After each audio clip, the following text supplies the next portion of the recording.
"Talk to my deaf daughter," shouted the arrogant billionaire, his voice echoing through Manhattan's most exclusive restaurant like a cruel thunderclap. William Blackstone rose from his VIP table, pointing dramatically at the 16-year-old girl sitting beside him. "If you can," he sneered, "I'll give you $50,000 and my personal recommendation to work anywhere you want." The black waitress stood motionless, her hands gripping the crystal tray so tightly her knuckles turned white. Every head in the Golden Crown turned toward her. Keisha Williams, 28, never imagined. Her quiet night shift would turn into a public spectacle staged by one of the most powerful men on the East Coast.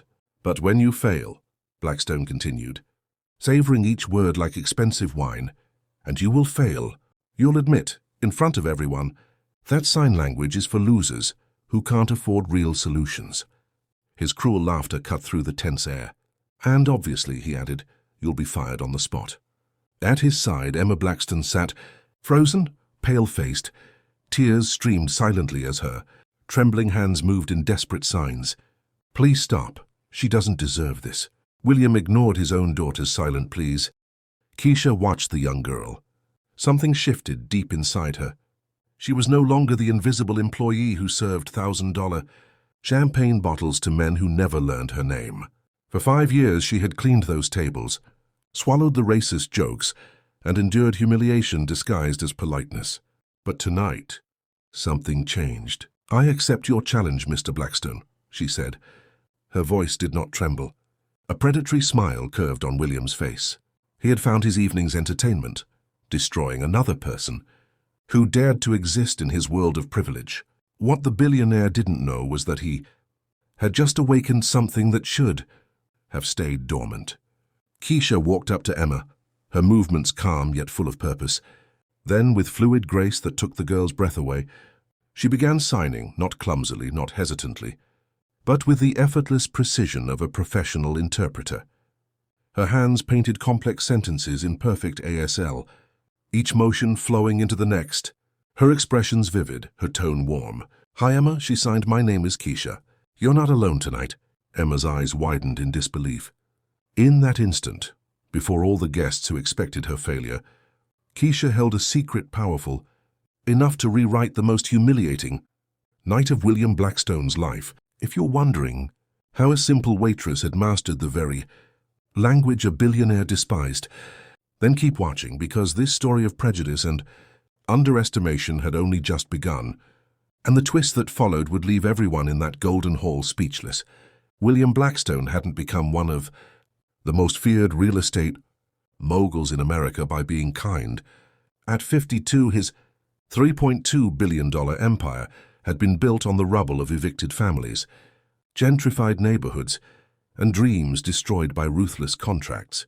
And now, watching a black waitress converse fluently with his defective daughter, he felt something he hated more than anything else: loss of control. "These are just basics. Gestures," he muttered to his tablemates, the Peterson couple and Senator Mitchell, all of them watching. The silent exchange between Keisha and Emma with growing fascination. Anyone can memorize a few hand signs, but inside William was boiling.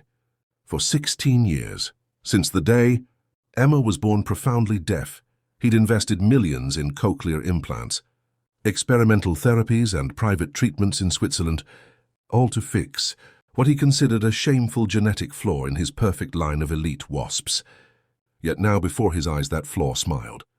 Emma's hands flew through the air, alive with excitement, as she told Keisha about her secret passion for art, about the novels she read when no one was watching, about the ASL videos she practiced in the dark when her father was away. For 5 glorious minutes, Emma was simply a teenager, talking to someone who truly understood her. "Daddy never lets me sign in public," she told Keisha through trembling fingers. "He says it makes our family look weak." Keisha felt anger ignite deep inside her chest. During her years at the Golden Crown, she had witnessed the quiet cruelty of the privileged. The compliments about her exotic hair, the comments about how articulate she was for someone of her background, the way certain guests referred to her in the third person, as if she were furniture. William stood up abruptly, his patience cracking. Enough of this nonsense, Emma. You have 5 minutes to finish this charade, and then we're leaving. His words sliced through the air like a cold blade. And you, he pointed at Keisha, contempt dripping from every syllable. Stop filling my daughter's head with ridiculous ideas about acceptance. She doesn't need to accept anything. She needs to overcome it. The entire restaurant fell silent. That was when Keisha did something no employee had ever dared in William Blackstone's presence. She looked him straight in the eyes. No fear, no apology. Then turning to Emma, she signed slowly, her hands deliberate, her expression calm, and translated her words aloud for everyone to hear. For a long moment no one breathed. Even the chandeliers above seemed to hold their glittering breath. William Blackstone's jaw tightened, the muscles in his face twitching, like a man fighting to keep his temper under control. No one, absolutely no one, had ever spoken to him like that. Not the mayor, not the investors who feared losing millions, and certainly not a waitress who made less in a year than he spent on a single dinner. "You're fired," he hissed. His voice was low, sharp, and venomous. "Get your things and get out before I have security drag you out by the hair." Keisha didn't flinch. She simply placed the tray on the nearest table and stood tall. "I'm not leaving," she said softly. "Not until I've finished talking to your daughter." The billionaire's face turned crimson. Guests exchanged uneasy glances. Some began recording with their phones, secretly behind napkins and handbags. They knew a storm was about to break and they wanted proof. Emma's eyes filled with tears. She looked at her father, then at Keisha, signing with frantic hands. "Please don't fight. He'll hurt you." Keisha smiled gently. "He already has," she whispered. Then in one smooth motion she signed again. Beautiful, graceful movements that filled the golden hall with silent poetry. Her hands told a story of pain, resilience, and love stronger than cruelty. She spoke of her own mother, who had gone deaf after a factory explosion when Keisha was only 6, how people laughed at them when they signed in public, how her mother taught her that silence could be louder than any voice if filled with truth. By the time Keisha finished, the entire restaurant had fallen under her spell. Even the waiters stopped moving. For the first time in his life, William Blackstone was not the center of attention. A single woman with nothing but courage had taken it from him. "You think this will save you?" He spat, his voice cracking with fury. "You're nothing. You'll always be nothing." Keisha met his gaze calmly. "Maybe," she said, "but your daughter doesn't think so." Emma stood up, her small frame trembling, tears running down her cheeks. She began to sign, not timidly this time, but boldly, with the strength she had been denied her entire life. Her fingers moved fast, fierce, unstoppable. "I'm not broken, Daddy. I'm not a mistake. And if you can't see that, then maybe you're the one who needs fixing." The crowd gasped. William took a step back as if struck.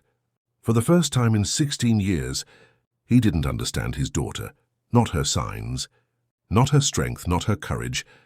In that shining, unforgettable moment, it was no longer Keisha's battle. It was Emma's, and the man who once believed money could buy respect realized that there are some things wealth can never control: truth, dignity, and the power of a voice that needs no sound. For a full 10 seconds there was nothing. No sound, no movement, just the quiet weight of truth settling over the room like falling snow.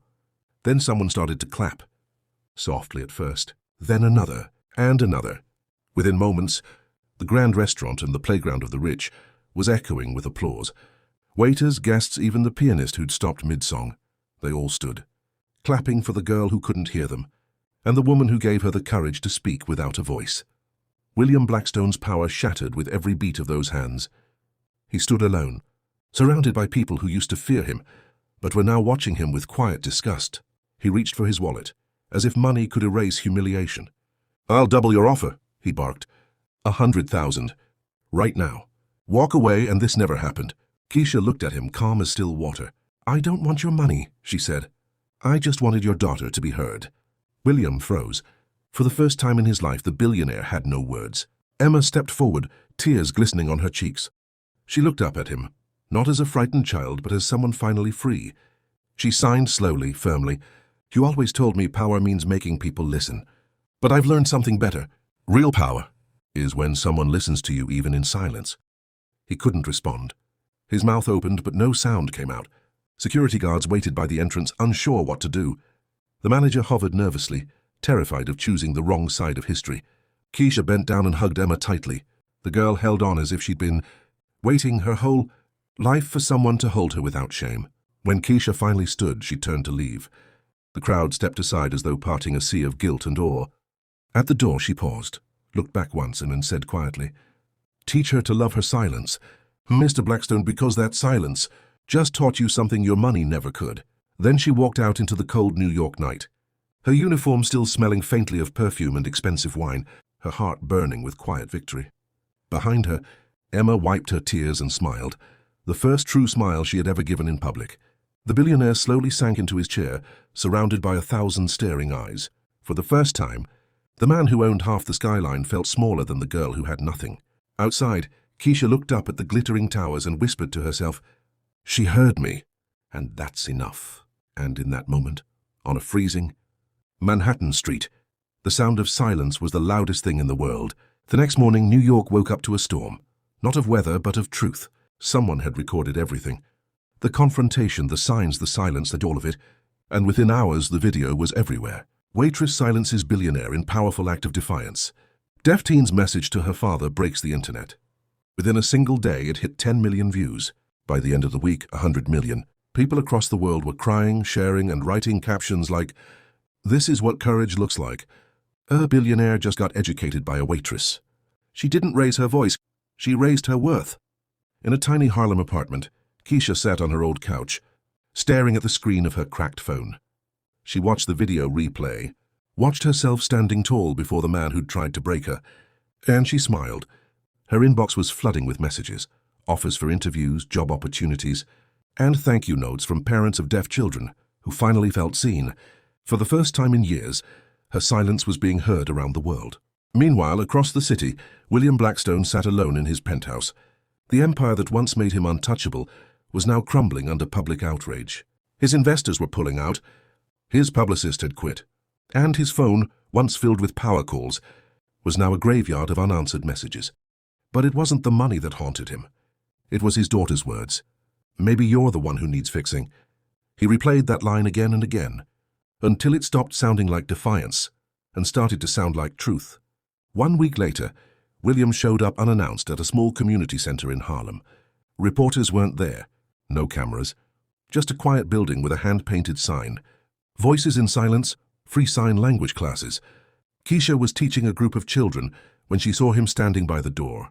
Awkward, humbled, smaller than the man she remembered. He waited until the class ended. Then, with trembling hands, he tried to sign a single sentence. The movements were rough, uncertain, and but real. "I'm sorry." Keisha didn't speak. She just watched him, tears forming in her eyes. He turned to leave, but before he could, Emma came running from behind. She threw her arms around him, not because he was a billionaire, but because he was finally trying. For the first time, father and daughter stood together, connected not by words, but by hands. Outside, snow began to fall softly over the city, quiet, gentle, forgiving.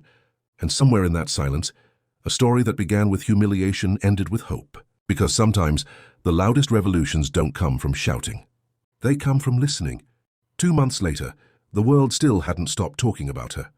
The waitress who stood up to a billionaire, the woman who spoke without a voice, and made millions listen. Keisha Williams had become a symbol of courage, of equality, of silence turned into strength. Her name appeared in headlines, interviews, talk shows, and podcasts. She wasn't chasing fame. It had simply found her, drawn by the truth she refused to hide. But while the internet debated and praised, Keisha stayed grounded. Every morning, she took the subway to the same community center in Harlem. Every afternoon, she taught deaf children how to sign their names, how to dream without limits, how to turn silence into art. Her story inspired donations. Soon, Voices in Silence expanded. More teachers, better classrooms, and a brand new sign above the entrance, where every silence has meaning. One evening, as Keisha locked up the center, she noticed a sleek black car pull up by the curb. The door opened, and out stepped Emma. She was dressed simply, with paint stains on her jacket and a sketchbook under her arm. "Hi," she signed with a shy smile. Keisha's heart lifted. "Hi, Emma," she signed back. "How's your father?" Emma grinned. "He's learning," she replied in signs, giggling.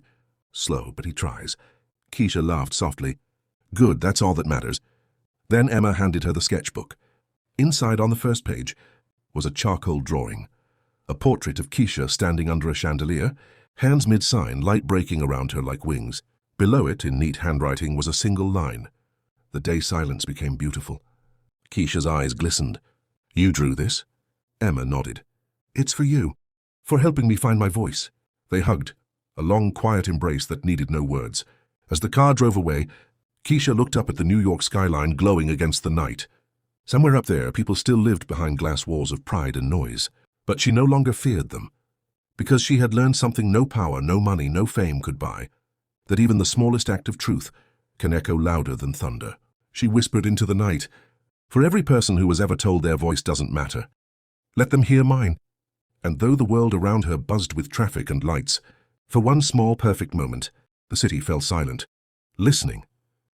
1 year later, the world had changed, and quietly at first, then all at once. What began as a viral video of a waitress defying a billionaire had become a movement. From Harlem to London, from Lagos to Seoul, hands moved in rhythm, signing the same words. We hear you. Schools began teaching sign language as part of their main curriculum. Corporations hired interpreters for every meeting. And across social media, millions joined a challenge called the Silent Voice, where people told stories using only signs. No words, no sound, just feeling. Keisha never expected any of it. She wasn't a celebrity. She was a survivor who refused to stay silent. But when people looked at her, they didn't see a waitress anymore. They saw what courage looks like when the world says stay small. In an auditorium filled with journalists and flashing cameras, Keisha stood behind a podium, this time, not as a waitress, not as an employee, but as Dr. Keisha Williams, recipient of the Global Justice Award. Her hands trembled slightly as she began to sign. Behind her, an interpreter spoke aloud for the world. When I was a child, my little sister told me, the world only listens when you speak their language. But tonight I learned something else. The world listens when your truth is louder than your fear. The audience rose in a standing ovation. Among them, Emma watched from the front row, tears in her eyes, hands raised signing thank you, and next to her, William Blackstone, older, quieter, humbled, joined her in signing too. His movements were slow, clumsy, imperfect, and but real. He looked at Keisha, not as a man above her, but as one finally learning what equality feels like. After the ceremony, Emma found Keisha backstage. You changed him, she signed softly. Keisha smiled. No, you did. I just reminded him what love looks like. Outside the auditorium, hundreds of people were waiting, holding candles, their hands raised, fingers moving in beautiful synchrony, a silent choir under the night sky. And together they signed one phrase. The world hears us now. Keisha stepped out into the crowd, lifted her hands and joined them. For the first time since her sister's death, she felt complete. Not victorious, but whole. Because this wasn't a story about revenge. It was a story about healing. And as the night breeze carried the soft light of 1,000 candles across the city, Keisha closed her eyes and whispered. Silence was never empty. It was just waiting for someone brave enough to speak through it. 3 years later, a small classroom stood in the heart of Brooklyn, bright, filled with drawings, handprints, and laughter. The sign above the door read, The Ashley Williams Center for Inclusion and Deaf Education. Inside, children of every color and background learned to speak with their hands. Some were deaf, some hearing, all equal.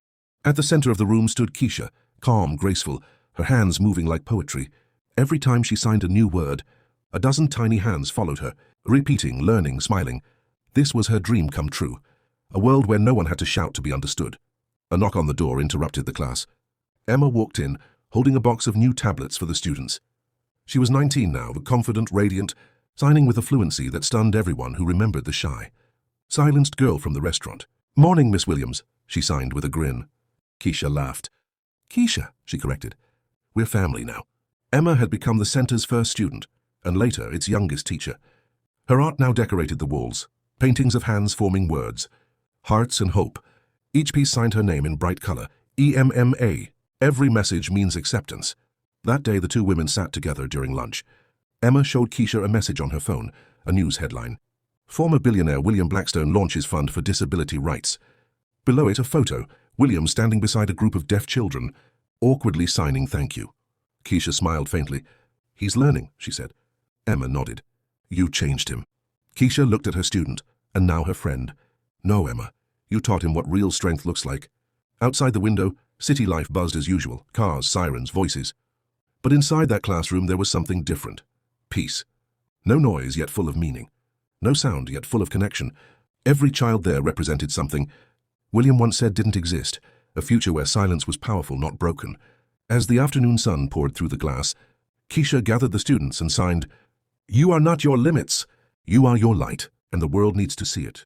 The children raised their hands, fingers shimmering in the golden light, answering with the same phrase. Keisha had once started across continents. "We hear you." Keisha felt a familiar warmth fill her chest, the same warmth she used to feel when her little sister Ashley laughed. She looked up, smiled softly, and whispered, "You were right, Ashley. The world listens now, and for the first time in a long, long time." Keisha allowed herself to rest. The story had come full circle, from humiliation to hope, from silence to soundless power, and somewhere in the rhythm of countless signing hands, the world finally spoke back. Some stories are loud, some stories are quiet, and some stories are spoken without a single word. This is one of those stories. Keisha Williams, the woman who once carried crystal trays through a golden restaurant, taught the world that courage isn't measured by wealth or titles. It's measured by the strength to stand when everyone expects you to kneel, by the choice to speak truth, even when the world refuses to listen. Her student, Emma Blackstone, once silenced by a father who misunderstood her, now signs with confidence, showing millions that difference is never weakness.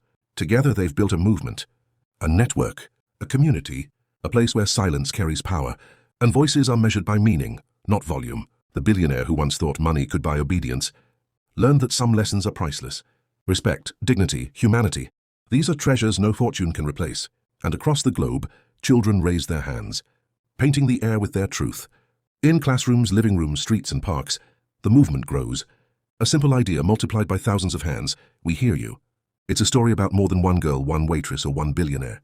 And it's about the power of standing up, the courage to love, the ability to change a world that forgot to listen, because sometimes the smallest voice in the room is the one that echoes the longest. So remember this: every act of courage matters. Every gesture of love matters. Every silent fight for justice matters. The world listens, even if it doesn't always answer right away. And now, as this story ends, let it inspire you. Raise your hands, speak with your heart, and never forget, silence is never empty. It is full of power waiting to be heard.